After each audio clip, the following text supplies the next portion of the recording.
할렐루야. 은혜와 평강이 우리 사랑하는 미라 성도님들에게 넘치시기를 축원합니다. 오늘 토요일이죠. 내일은 또 귀한 주일입니다. 내일은 다 같이 모여서 사회적 거리를 두기도 하면서도 같이 예배를 드리고 또 오래간만에 얼굴을 뵙고 또 사랑과 축복을 나누는 귀한 시간 되기를 축원합니다.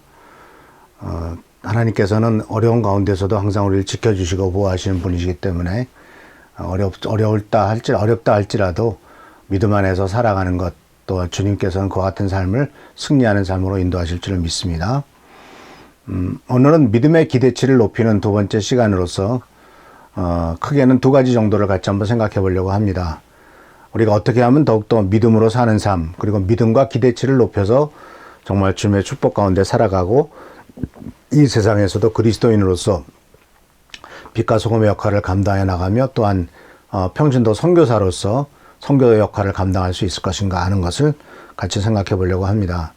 그래서 어저께는 아침을 믿음으로 시작해라. 그리고 또한 모든 것에서 선한 일을 찾아서 하나님이 합력해서 선을 이룰 것이란 것을 믿어라. 그리고 항상 말을 조심해서 축복을 선포하지 축복을 쏟는 말을 하지 말라. 이런 말씀을 드렸습니다. 오늘은 이제 이어서 네 번째로서 오늘 생각해 보려고 하는 것은 바로 뭐냐면은 우리가 항상 승리하고 축복된 길로 나가기 위해서는 긍정적인 사람과 함께 해야 됩니다. 긍정적인 사람. 이 긍정적인 사람이라고 하는 것은 바로 뭐냐면 항상 모든 일을 긍정적으로 생각해서 할 수 있다라고 생각하는 사람이죠. 어떤 사람은 입에 난 못해, 난 안 돼, 할 수 없어. 그렇게 항상 부정적으로만 생각하는 사람이 있어요. 근데 이 부정적인 생각을 하는 사람은 참 문제점도 잘 보고 또 어떤 것들에 대해서는 참 똑똑하다고 여길 수가 있겠지만 그러나 그 어떤 대안을 얘기하지 않고 계속 이게 문제야 이렇게 얘기하면은 사실 사람들을 피곤하게 하죠. 또 그뿐만 아니라 항상 문제에 대해서 부정적인 얘기만 하고 또 입에서 저주 섞인 얘기만 계속 하게 된다면 그 주위에 사람들이 같이 붙어 있을 이유가 없죠. 그래서 사랑하는 성도 여러분, 분명히 우리가 알아야 되는 것은 바로 뭐냐면 인간이라고 하는 것은 사회적인 동물이잖아요. 그렇기 때문에 항상 관계에서 큰 영향을 줘요. 결국은 그 성경 말씀 속에서도 있는 말씀처럼 친구가 누구냐, 그 친구로부터 큰 영향을 받거든요. 그래서 또 거꾸로 이렇게 얘기도 하죠. 네 친구를 나한테 좀 보여주라. 그럼 너가 어떤 사람인지 다 얘기해 주겠다. 이것은 바로 관계성에 대한 바로 경고라고 볼 수가 있죠.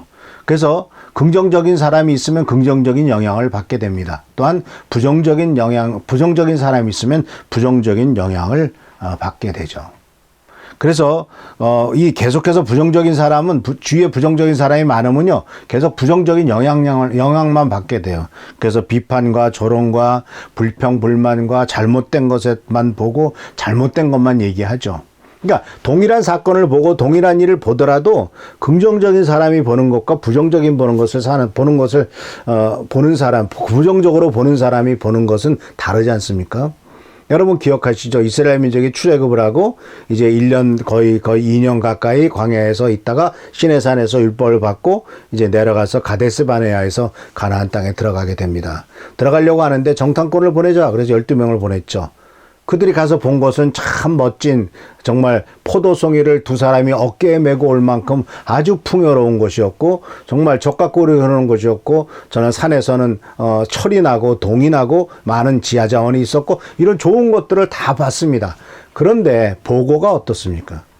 긍정적이었던 갈렙과 여호수아는 하나님께서 이 땅을 우리들에게 주셨구나. 참 축복된 땅이다.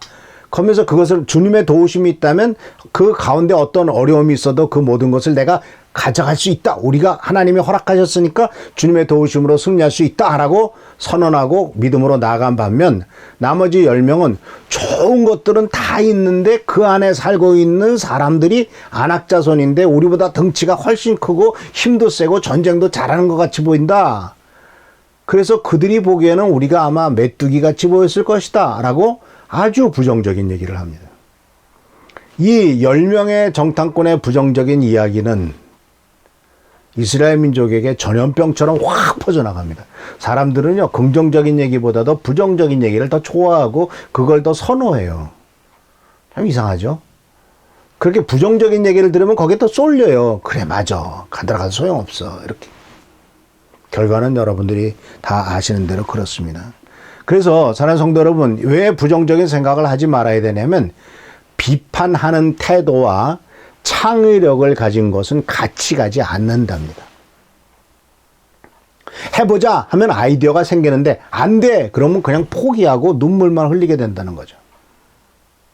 그러니까 우리가 선택해야 됩니다. 어떤 문제가 생겼을 때 비판적으로 그건 안 되고 안 되는 예유를 한 100개를 들 수도 있을 거예요. 그러나 창의력을 갖고 바라보기 시작한다면 되는 이유를 또 많이 찾아낼 겁니다. 아니, 되는 이유뿐만 아니라 되는 방법도 찾아낼 겁니다. 중요한 것은 되는 이유와 되는 방법을 찾아내기 위해서는 내 마음속에 항상 긍정적인 생각, 하나님께서 나를 도와주시고 나를 축복하신다는 생각, 이런 것들을 하는 것이 중요한 거예요. 아브라함도 아들이 오랫동안 없으니까 부정적인 생각에 자꾸 들어요. 특히 소돔과 고모라의 전쟁이라고 하는 끔찍한 상황을 겪고 난 다음에는 더 부정적이 되죠. 하나님 아직도 안 주십니까? 언제까지 될 겁니까? 그러니까 이런 부정적인 생각을 갖게 되니까 해결책이 없잖아요. 그러니까 하나님께서 꿈을 꾸게 하시죠. 어떻게 꿈을 꾸게 하십니까? 믿음은 바라는 것들의 실상이요 보지 못하는 것들의 증거다라고 해서 밤에 끌고 나가서 하늘의 별을 봐라 라고 말씀하시면서 그에게 꿈을 꾸게 하시죠. 부정적인 생각을 버리게 하신 겁니다. 꿈을 꾸는 사람은 부정적인 생각을 버리고 창의력을 갖게 됩니다. 그래서 사실 우리 인생의 문제를 해결하는 길은 비판과 어떤 그 문제점을 많이 찾아내서 되는 게 아니에요.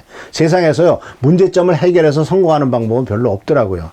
나의 좋은 점을 극대화시켜서 성공하는 거지 내 잘못된 점, 약점을 커버해가지고 잘 되는 경우는 거의 없어요.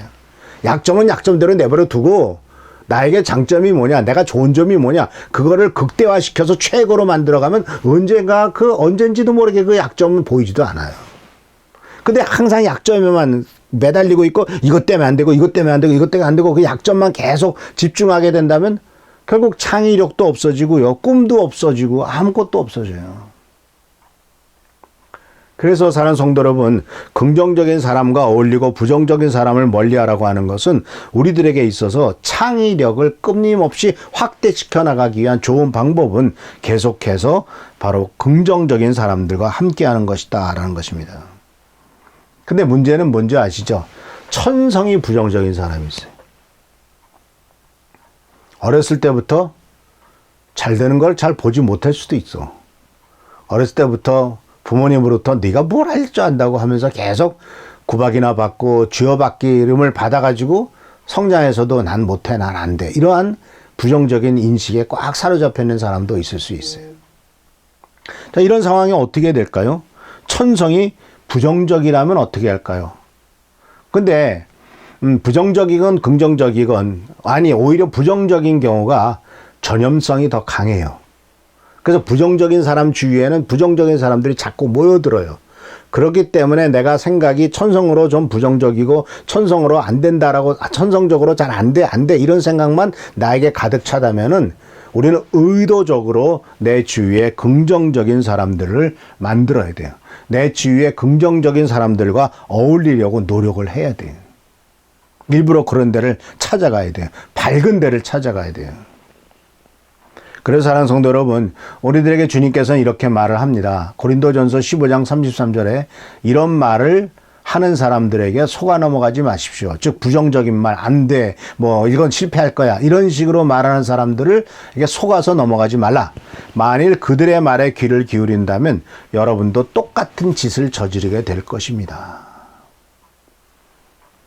원래 옛날 번역이 이렇게 돼 있죠. 여러분은 속지 마십시오. 악한 친구와 사귀면 좋은 버릇마저 그치게 됩니다. 그래서 제가 느낀 것인데, 친구를 만날 때는요, 예를 들면 뭐 좋은 친구도 있고 나쁜 친구도 있잖아요. 근데 내 영향력이 그 사람보다 크면은 부정적인 사람도 극복해 나갈 수가 있어요.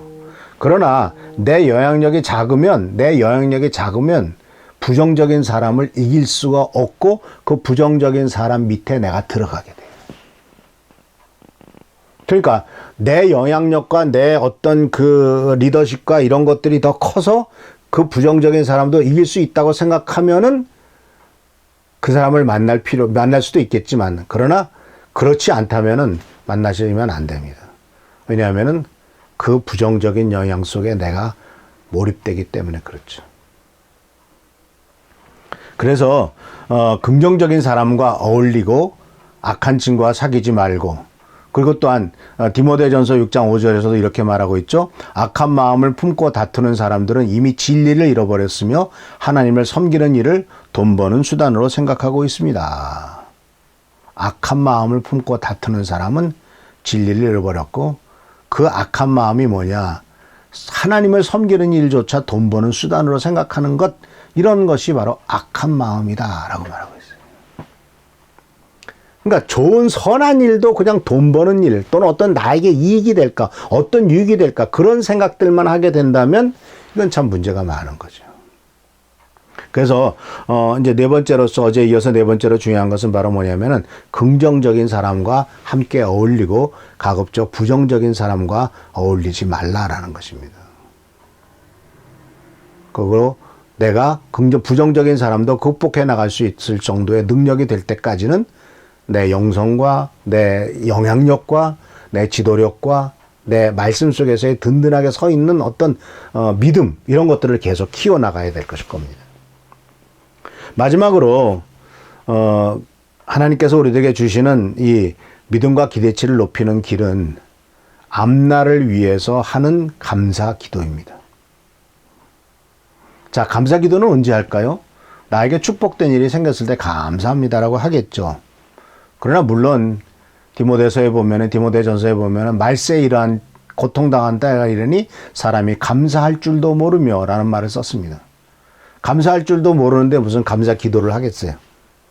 근데 많은 사람들이 감사할 줄도 몰라요. 그런데 하나님께서는 우리에게 말씀하시는 것이, 감사 기도는 과거에 대한 것에 대한 기도입니다. 과거에 바로 받은 후에 요구할 때는 감사예요. 그런데 감사로 기도하는 것은요, 응답받기를 기대하면서 미래 일에 대해서 응답받을 것을 기대하면서 기도하는 태도는요, 즉 받기 전에 기도하는 거죠. 받기 전에 기도하는 것은 뭐가 필요하냐면 믿음이 필요한 거예요. 아주 그냥 평범하게 말씀드리면, 받은 후에 필요한 태도는 감사라면 받기 전에 필요한 태도는 믿음이다 그런 얘기죠. 그리고 그 믿음을 키우기 위해서는 바로 기도하는 것이 필요하다는 거예요. 그래서 예수님께서도 말씀하셨죠. 너희 기도한 것은 믿고 받은 줄로 알아라. 믿고 받은 줄로 말하라. 믿고 구한 것은 받은 줄로 알아라 라고 말하고 있죠. 그래서 왜냐하면 주님께서는 우리들에게 요구하시는 것이 바로 뭐냐면, 현재 모습, 없는 모습, 부족한 모습, 안 되는 거, 여러 가지 많은 부정적인 거, 그런 것에 초점을 맞추지 말고 하나님이 이 상황을 어떻게 극복시키셔서 나를 축복하시고 이 상황을 더 어떤 저 좋은 길로 만드실 것인가를 감사하면서 그렇게 된 것을 바라보면서 기도하라는 것이죠. 이것이 믿음이 바라는 것들의 실상이요 보지 못하는 것들의 증거라고 하는 또 다른 뜻입니다. 그래서 주님께서는 이런 부분에 대해서 실제로 그렇게 하셨습니다. 예수님께서 이미 어떤 것을 요청하시면서, 하나님 아버지 앞에 요청하시면서 하나님이 이루어 주신 것에 대해서 감사를 드립니다 라고 기도했던 대표적인 예가 바로 뭐냐면 나사로의 무덤 앞에서 한 기도입니다. 나사로를 살린 후의 기도가 아니라 나사로를 살리기 전, 무덤에서 나사로야 나오라 라고 소리 지르기 전, 그때 하나님이, 예수님께서 요한복음 11장 41절 42절에 이렇게 기도하셨습니다. 사람들이 그 돌을 옮겨 놓았다. 예수께서 하늘을 우러러보시고 말씀하셨다. 아버지, 내 말을 들어주신 것을 감사드립니다. 아직 나사로는 무덤 속에 있어요. 근데 예수께서 하시는 기도가 뭐예요? 내 말을 들어주신 것을 감사를 드립니다. 이미 기도의 응답이 됐다고 감사하는 겁니다. 아버지께서는 언제나 내 말을 들어주신다는 것을 압니다. 그런데도 이렇게 말씀을 드리는 것은 둘러선 무리를 위해서입니다. 그들로 하여금 아버지께서 나를 보내신 것을 믿게 하려는 것입니다. 예수님께서는 굳이 그렇게 기도할 필요가 없으셨지만 왜 그렇게 기도하셨냐면은 예수 주위에 둘러선 군중들이 하나님께서는 예수님의 기도를 무조건 들어주시고 응답하시는 분이시구나 하는 것을 깨닫게 하기 위해서 예수께서는 그렇게 기도하셨다는 것이죠. 나사로를 위해서 기도했습니다. 하나님 앞에 살려주십시오라고 간청하지 않았어요. 하나님 앞에 감사합니다라고 기도했어요. 우리들도 이 기도를 따라 하시길 바랍니다. 이 기도의 태도를 본받으시기 바랍니다. 주님 주십시오라고 기도하기보다 주님 주신 것을 감사합니다라고 기도하시는 것. 이것이 바로 감사로 기도를 드리는 거죠. 그래서 감사로 제사를 드리는 자가 하나님을 영화롭게 한다는 말처럼 항상 기도 안에서도 기도할 때 앞날을 위해 하나님 앞에 감사하고 하나님 앞에 간구하는 것, 이것이 가장 우리들에게 필요한 기도다라는 것이죠. 그래서 마지막으로 마가복음 11장 22절에서도 이렇게 말하고 있습니다. 예수께서 대답하셨다. 만일 너희가 이 산더러 저 바다로 빠져라 하더라도 너희 마음에 의심을 품지 않으냐면 그대로 되리라고 믿으면, 의심을 품지 않고 그대로 되리라고 믿으면 그대로 이루어질 것이다. 역시 아주 강력한 믿음의 기도를 의심하지 말고 그냥 믿어라. 그렇게 하는 것이 바로 하나님이 원하시는 것이고, 그것이 우리들의 삶에 놀라운 성취를 가져오고 믿음이 더욱더 자라나는 길이다라고 주님이 우리들에게 이렇게 가르쳐주고 계세요. 그래서 사랑하는 성도 여러분, 오늘 크게 두 가지를 짧게 말씀드렸습니다. 긍정적인 사람들과 어울리고 부정적인 사람들을 멀리 하십시오. 그리고 항상 기도할 때 받은 것에 대해서 감사하는 것도 꼭 필요하겠지만 앞으로 받을 것에 대해서 감사하고, 주십시오라고 기도하는 것보다도 주셔서 감사합니다라고, 아직 받지 못했지만 하나님이 분명히 주실 것이니까 주셔서 감사합니다라고 기도하는 여러분 되시기를 축원합니다. 이럴 때 우리들의 믿음은 더욱더 자라고 주님 안에서 우리의 모든 필요한 것들이 채워지며 또한 하나님의 종으로서 이 세상에서 승리하는 삶을 살게 될 줄 믿습니다. 할렐루야. 기도하겠습니다. 좋으신 주님 은혜를 감사합니다. 주님은 우리를 항상 사랑하시고 축복하시는 분이십니다. 이 놀라운 은총과 은혜를 우리가 하나님 앞에 기도합니다. 아버지 하나님 간구하옵기는 우리들이 부정적인 사람들과 어울리지 않도록 도와주시고 긍정적인 사람들과 함께하며, 또한 아버지 하나님 앞에 기도할 때 이미 받은 것으로 믿고 감사의 기도를 드리는 성도들 되도록 축복하여 주시옵소서. 오늘도 함께 하시고 보살피신 것을 감사드렸고 예수님 이름으로 축복하며 간절히 기도하옵나이다. 아멘. 오늘도 승리하는 여러분 되시길 바랍니다. 계속 성도들을 위해서 기도하시고요. 또 하나님의 축복과 은혜가 항상 여러분에 넘치도록 기도하시기 바랍니다. 내일 주일 예배 때 보면서 큰 기쁨과 즐거움과 은혜의 시간 되기를 축원합니다. 11시 예배 뵙겠습니다. 감사합니다.